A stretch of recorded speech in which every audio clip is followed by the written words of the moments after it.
Dios los bendiga, soy el pastor Gilberto Gutiérrez de la Iglesia Bautista Oreb de México DF. Me da mucho gusto saludarlos en este 6 de julio 2020. Gente común que dejó huella en nuestra serie, estamos en el devocional número 24. El leproso que limpió su cuerpo y su alma se llama la enseñanza, y estamos abordando el personaje justamente de el leproso, el único que regresó de 10 leprosos que sanó el Señor en cierta ocasión. Nos basamos en Lucas capítulo 17, versículos 11 al 19. Ya hemos dicho que la historia nos cuenta 10 leprosos y nos dice que todos fueron sanados en lo físico, pero solo uno fue sanado integralmente porque regresa y experimenta una limpieza más allá de solamente la piel. La historia que hemos leído se encuentra en Lucas capítulo 17, versículos 11 al 19. La leeremos una vez más. Y yendo Jesús a Jerusalén, pasaba entre Samaria y Galilea, y al entrar en una aldea le salieron al encuentro 10 hombres leprosos, los cuales se pararon lejos y alzaron la voz diciendo: Jesús, Maestro, ten misericordia de nosotros. Cuando él los vio, les dijo: id y mostraos a los sacerdotes. Y aconteció que mientras iban, fueron limpiados. Entonces uno de ellos, viendo que había sido sanado, volvió a glorificar a Dios a gran voz, y se postró rostro en tierra a sus pies, dándole gracias, y este era samaritano. Respondiendo Jesús dijo: ¿no son 10 los que fueron limpiados? ¿Y los 9 dónde están? No hubo quien volviese y diese gloria a Dios, sino este extranjero, y le dijo: levántate, vete, tu fe te ha salvado. Ya hemos dicho quién era este personaje. Le hemos llamado leproso, inmundo, un samaritano y un despreciado social. Todos estos términos en aquella época se usaban como desprecio, incluso el de samaritano, porque entre judíos y samaritanos había conflictos bien severos y no se soportaban.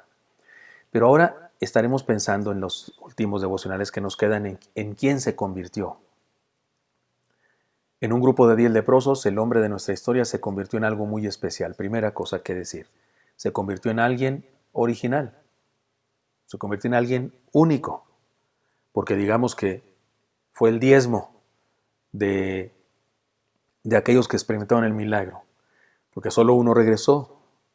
Uno de 10 es un diezmo, no es el 10%, ¿no es cierto? Mientras sus 9 compañeros se olvidaron de Jesús, él regresó para agradecer y adorar. Digamos que fue alguien que vivió a contracorriente, fue alguien que fue distinto, diferente, actuó de diferente manera que la mayoría, que el consenso.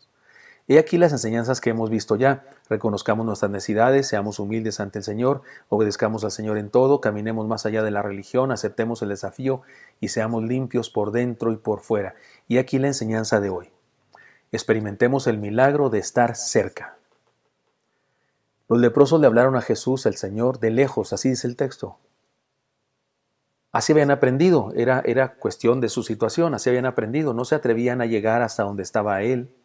Se sentían indignos, sabían que a la gente le daba asco ver a los leprosos y que algunos les arrojarían piedras. Había gente que incluso escupía hacia donde estaban los leprosos como señal de desprecio, y también porque decía la superstición que si hacían eso alejaban posiblemente los demonios o la cosa mala de la enfermedad, porque en aquella época, igual que en la nuestra, estaba llena de superstición la gente. El temor y el contagio y el desprecio era algo que ellos podían identificar en los demás. Mire, si el día de hoy hay gente que desprecia a los que andan vestidos de blanco porque se nota que vienen de un hospital o son enfermeras o son doctores, y hay gente que los golpea, hay gente que los persigue, gente que les grita de cosas. Imagínense la insolencia, la necedad. Pues en aquella época, cuando se supone que la cultura era más primitiva que la nuestra, también había de ese tipo de cosas, y más aún contra un leproso, un enfermo. Además, les habían enseñado que ellos estaban así de enfermos por causa de su pecado. Y ellos lo creían absolutamente, así que suponían que Dios estaba enojado con ellos. Ellos pensaban que Dios también los aborrecía. Porque en aquella época, como en nuestra época, la ley del karma era lo que rifaba. Porque recuerden, el karma es una idea que, aunque la tomamos del budismo y de los hindús, del hinduismo, pero la verdad es que es una idea que está en todas las religiones del mundo. Aquello de que todo se paga, aquello de que todo cae por su propio peso, aquello de que todo tiene consecuencias y que un día se revierte en nuestra vida. Eso es el karma. Y entonces en aquella época se decía que alguien estaba enfermo porque había cometido algún pecado. Y si estaba muy enfermo, y la lepra era estar muy enfermo, era porque eran demasiado pecadores y Dios tenía su odio para ellos y su ira sobre ellos. Y se lo creían. Pero el Señor les habló, se dirigió a ellos y con sus palabras acortó distancia. Ellos lo vieron de lejos, eso dice el texto, si quiere volverlo a leer usted y verá.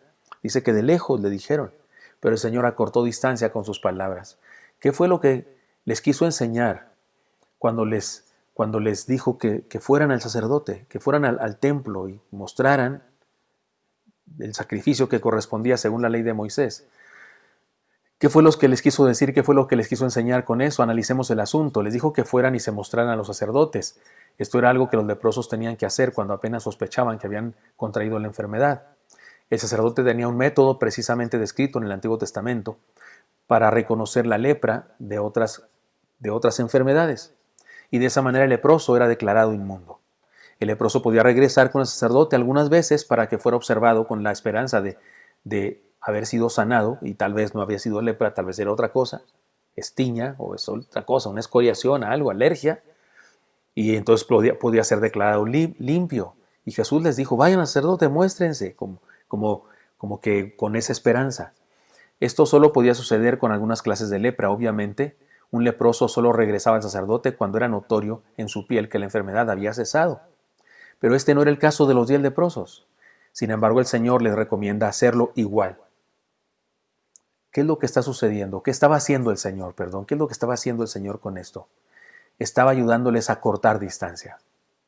Ellos no estaban cerca de la gente común muy seguido, hablaban de lejos, ponían distancia entre ellos y los demás. Pero Jesús los acercó.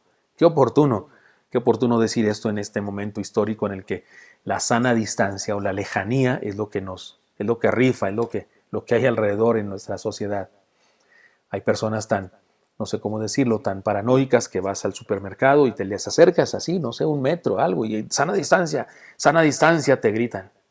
Hay otros desfachatados que van sin cubrebocas y sin nada y pasan como si nada junto a ti y estornudan delante de ti. Hay gente irresponsable.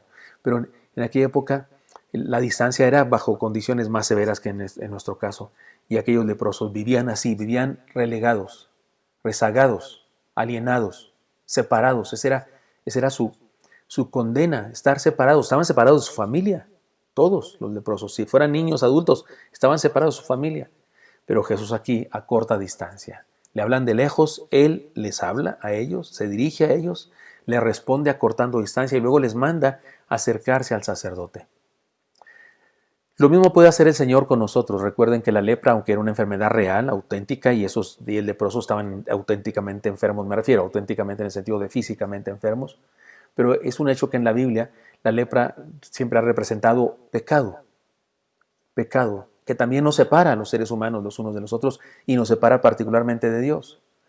Así que si usamos el sentido que le da la Biblia a la lepra, entonces podemos decir que el Señor hace lo mismo con nosotros. Estamos cerca de nuestra esposa, de nuestro esposo, de nuestros hijos, de nuestros hermanos, o hay distancia entre nosotros, más allá de la sana distancia física. Estamos conectados, estamos fraternizando. Ahora mismo que no podemos reunirnos, las iglesias estamos esparcidas por la ciudad. Estoy seguro que no hay un solo pastor que tenga control de todas y cada una de sus ovejas, todas absolutamente. Es complicado, es difícil. Así es que es un acto de fe estar pensando, orando, Señor, bendíceles.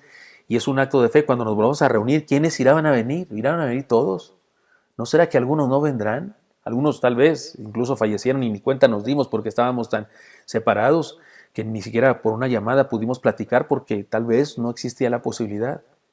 Pero lo más grave, estamos cerca, en casa, ahora recluidos, pero hay personas que estando cerca están más lejos que cuando no estaban cerca, cuando no estaban cerca y que estaban en otros lugares y ahora se han acercado físicamente, pero se han separado espiritualmente, moralmente, porque hay gente teniendo problemas. Todos sabemos que ha habido más violencia en casa que nunca antes por estar tanto juntos. ¿Estamos cerca de los demás, de los familiares, de las personas que se supone que son seres queridos? ¿Existe distancia entre nosotros y nuestros hijos? ¿Qué tan cerca estamos de la iglesia? ¿Tenemos comunión íntima, sistemática, intensa con Dios y con otros hijos de Dios? Este es el milagro de la cercanía. El Señor se acerca a nosotros y al acercarse a nosotros nos acerca a los unos y los otros. Él le buscan de lejos, Él le responde de cerca y luego los manda a acercarse también. Ahora los manda al sacerdote porque, pues nada más y nada menos, que el sacerdote es el intermediario, era el puente entre Dios y los hombres. En ese momento esa religión era la que estaba vigente, así es que sí, los envió a cruzar puentes, a acercarse. Así que yo le invito para que dejemos que el Señor sane nuestra vida y nos permita la sana cercanía. Ya no la sana distancia solamente, sino la sana cercanía. Y que podamos estar cerca de los nuestros, de los propios. Y por supuesto, no se puede si no estamos primero cerca de Dios. Y Cristo vino justamente a acercarnos a Dios. Espero que esto sea útil para usted y me encantaría encontrarle el día de mañana. Hasta pronto.